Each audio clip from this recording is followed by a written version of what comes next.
Hi YouTube, it's Debbie Taylor here again. Today I'm going to talk to you about interactions between trans people, specifically me, and the world at large, specifically them.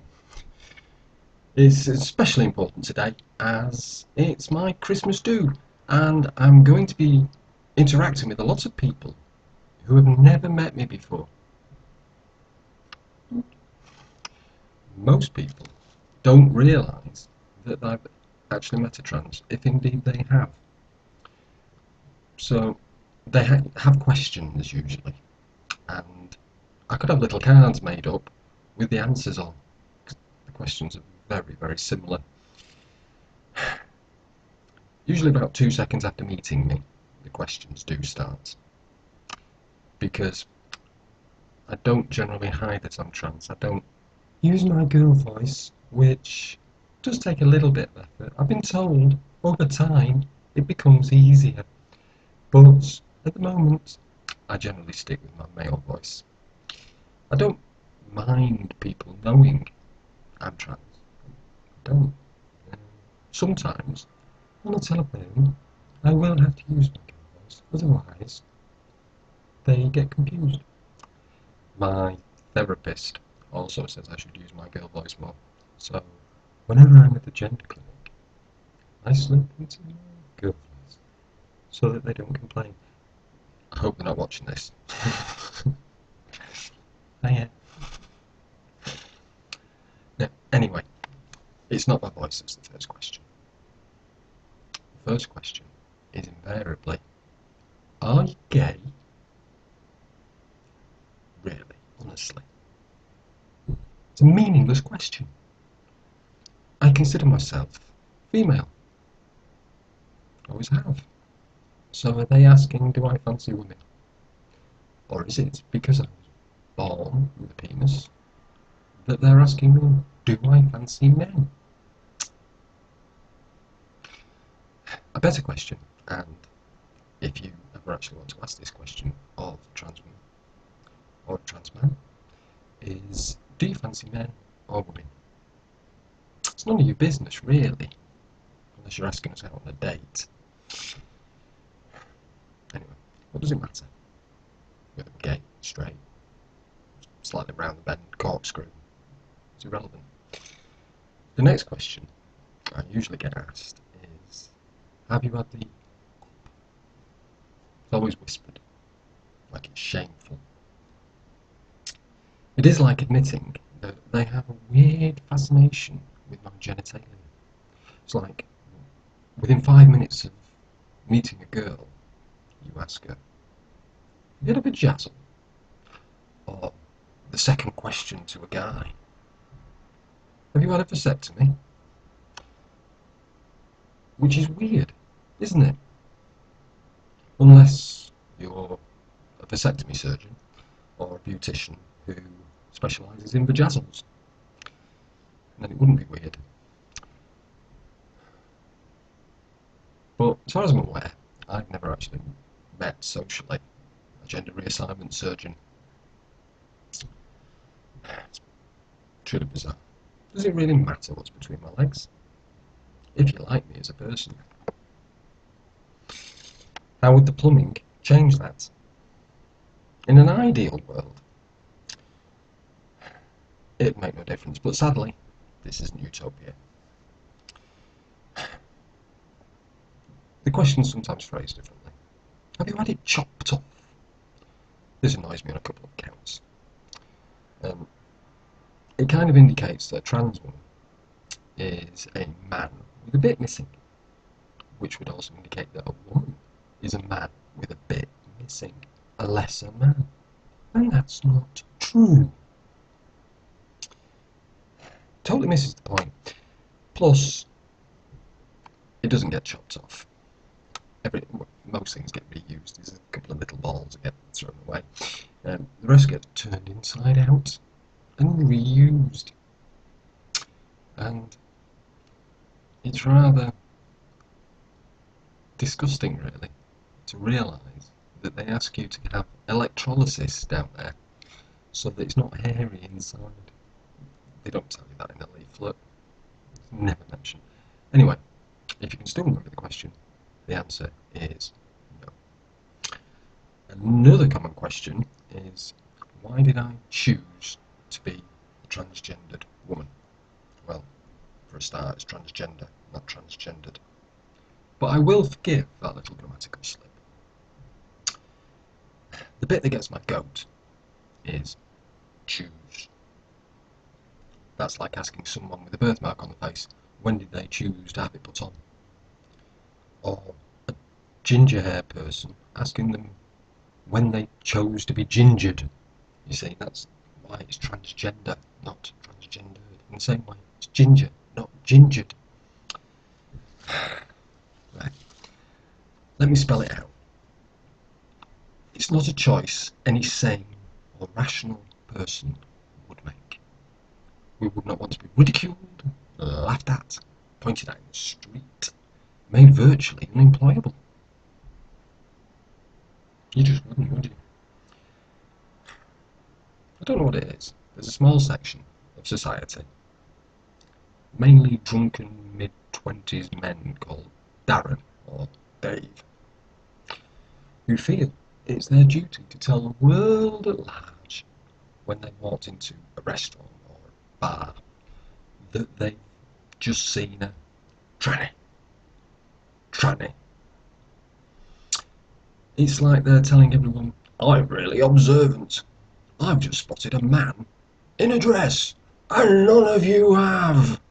How clever does that make me? Dan, or Dave, whatever your name is.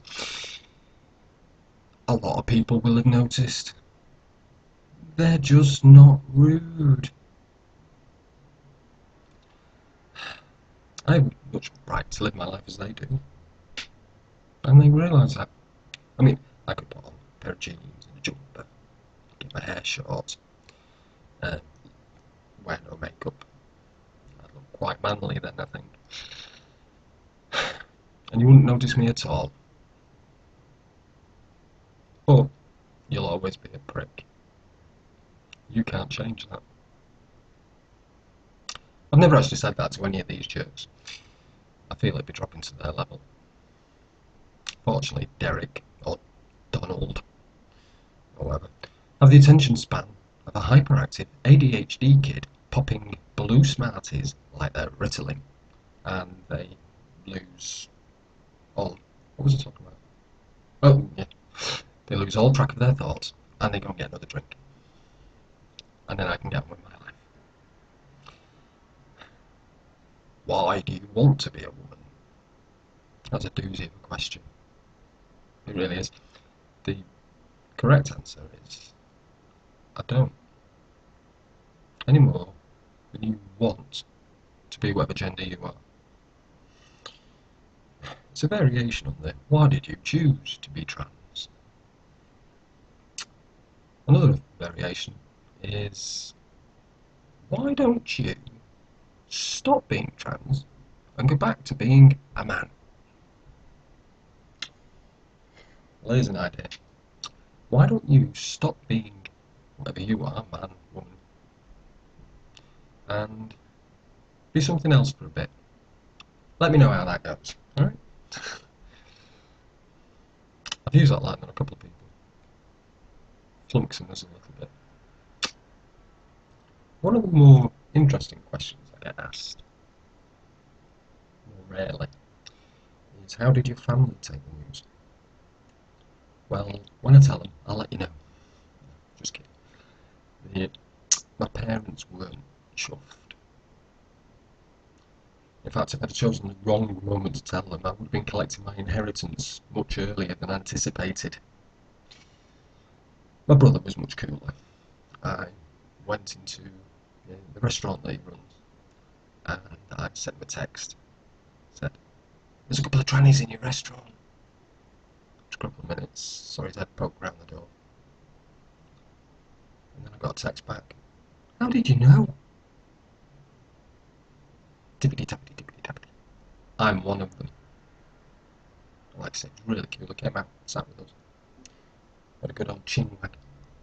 It was brilliant. Not all my friends took it quite as well. Well, when I told them, none of them reacted with horror. But over time, they stopped returning my calls, stopped calling me, drift away. Sailor P. The friends I've kept, though, I know are the best of my friends. And I've made an awful lot of new friends. There's a whole wide world out there that most people are completely unaware of. I certainly was. Blew my mind when I found out. Another question. I think I've probably only ever been asked it once, but it stuck in my mind. Are you mad? Well, according to the World Health Organization, yes I am. I'm nuttier than a box full of Snickers. See, being gay was removed from the psychiatrist's handbook back in about 1990. But being trans is still considered a form of body dysmorphia. Like having a phantom limb or thinking your little finger doesn't belong to you. Actually, yeah, there is an appendage that I think doesn't belong to me.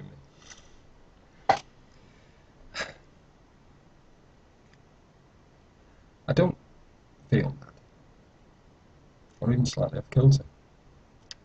When I finally stopped fighting myself and admitted to myself what I am, at that point, I suddenly felt an awful lot calmer and like I could take on the world.